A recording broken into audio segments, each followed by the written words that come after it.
El Pleno de la Corte Nacional de Justicia sesionará este miércoles. Uno de los puntos a tratar será conocer un informe que podría desembocar en un nuevo motivo de destitución contra el ex juez Walter Macías.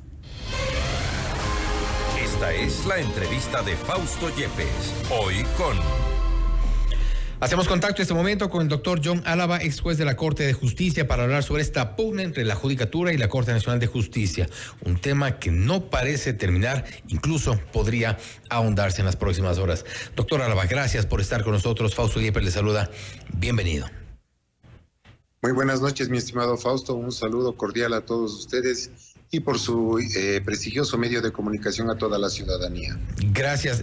Doctor Álava, hemos visto esta pugna entre el Consejo, la Judicatura, la Corte Nacional de Justicia, primero con la destitución del juez Walter Macías. Posteriormente han habido algunos eventos y en paralelo también tenemos a 4 de 5 vocales de la Judicatura procesados en casos penales, tráfico de influencias, investigaciones por lavado de activos, también un proceso por presunta obstrucción a la justicia, que no son temas menores. Un consejo de la Judicatura que debería renunciar.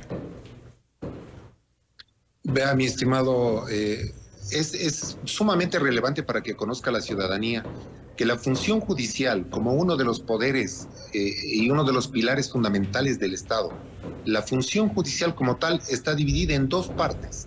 La una es el área administrativa, que la maneja el Consejo de la Judicatura, y la otra es el órgano jurisdiccional, quien está al frente, el presidente de la Corte Nacional de Justicia y el Pleno de la Corte Nacional de Justicia. ¿Qué es lo que ocurre en este caso? El Pleno de la Corte Nacional de Justicia, al momento que se tomó la decisión a través del presidente, del doctor Saquicela, de presentar una terna al Consejo de Participación Ciudadana para que a través de esa terna se nombre al presidente del Consejo de la Judicatura, es importante dejar establecido que el presidente actual del Consejo de la Judicatura fue puesto por el presidente de la Corte Nacional de Justicia y evidentemente pues con la venia de todo el Pleno de la Corte Nacional de Justicia. Bajo esos parámetros, las discrepancias que ahora se han dado evidentemente son unas discrepancias de orden jurisdiccional administrativo, en donde el Consejo de la Judicatura está intentando, como siempre lo ha hecho, de inmiscuirse en las decisiones jurisdiccionales, cosa que le está vetado y prohibido por la misma Constitución y la ley. Pero quizá esta vez han sido o son más evidentes, porque hay intereses directos. Por ejemplo, en el caso del juez Walter Macías, lo destituyen quienes un consejo de la Judicatura que además tiene a vocales que tenían interés precisamente en el juicio en el proceso de tráfico de influencias del cual el juez Macías estaba hecho cargo. Entonces hay algunos temas donde están directamente el Consejo de la Judicatura involucrándose en temas jurisdiccionales dentro de la Corte Nacional de Justicia, y esto ha generado esta suerte de acusaciones de lado y lado. Mire, Fausto, es una pugna de poderes dentro de la misma función judicial. El hecho de que se le haya desvinculado a un juez de la Corte Nacional, porque tomemos en cuenta que los vocales del Consejo de la Judicatura tienen el fuero de Corte Nacional y quien los está investigando es la misma Fiscal General del Estado por el fuero de Corte que tiene. Bajo estos parámetros, evitar que uno de los juzgadores que está a cargo de un proceso pueda emitir una prisión preventiva, un auto de llamamiento a juicio, un eventual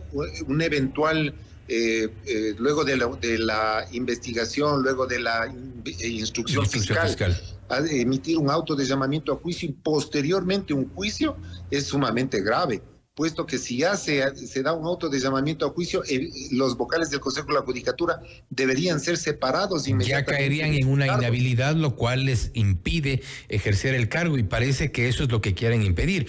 Mañana hay una sesión también de la Corte Nacional de Justicia, y allí hay otro detalle que creo que es importante destacar, es que hay un grupo de jueces, entiendo son 6 jueces, que están de alguna forma sintonizados con el Consejo de la Judicatura, y eso también se han prestado para este tipo de acciones.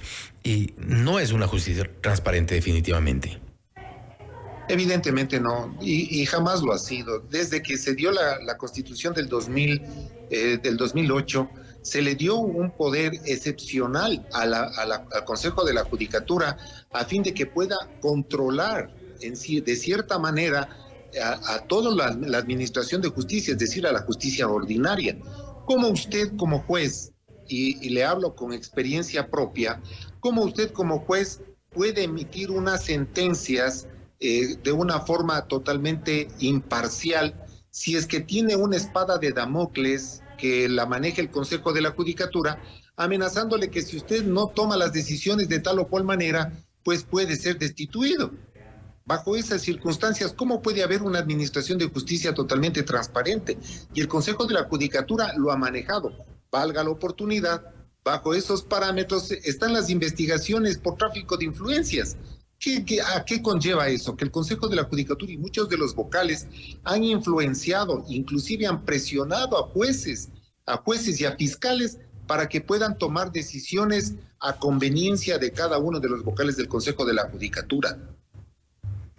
Ahora, ¿cuál es la salida? Porque tenemos un Consejo de la Judicatura con todos los cuestionamientos que no son exclusivamente con origen en la Corte Nacional de Justicia, sino varios colegios de abogados de Pichincha, de Azuay, por ejemplo. Hay otros sectores de abogados que no se sienten representados definitivamente por un Consejo de la Judicatura con vocales como Juan José Morillo, como Maribel Barreno, como Wilman Terán, Javier Muñoz, que cada uno de ellos involucrados en algunos escándalos. Por ejemplo, Morillo en este escándalo de los audios, cuando intercedía, dijo que había hablado con el presidente de la República, después el presidente lo negó, tomándose el nombre aparentemente del presidente de la República. Es una vergüenza de funcionarios. Yo le digo una cosa, Fausto. ¿De dónde debe venir la mayor muestra de ética y moralidad?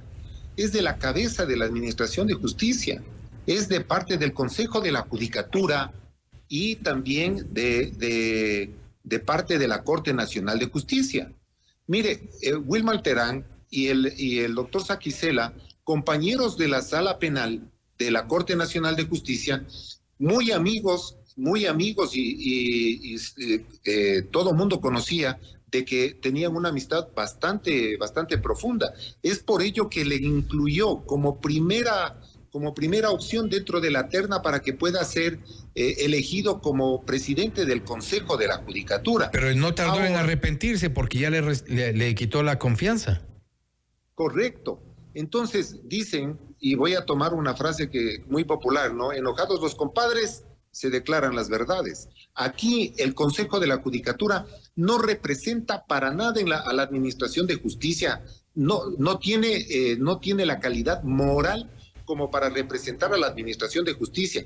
Y esta falta de representación de la función judicial, refiriéndome a la parte administrativa, hace que la función judicial ya no sea un pilar fundamental del Estado, sino que esté en entredicho. Y por ese entredicho, la ciudadanía, el de a pie, el común, el ciudadano, ya no tiene confianza en la función judicial. Ahora acudir a la función judicial es acudir con el temor de que pueda salir una sentencia a conveniencia de cualquiera de los grandes y personajes que ahora manejan la función judicial, ¿no?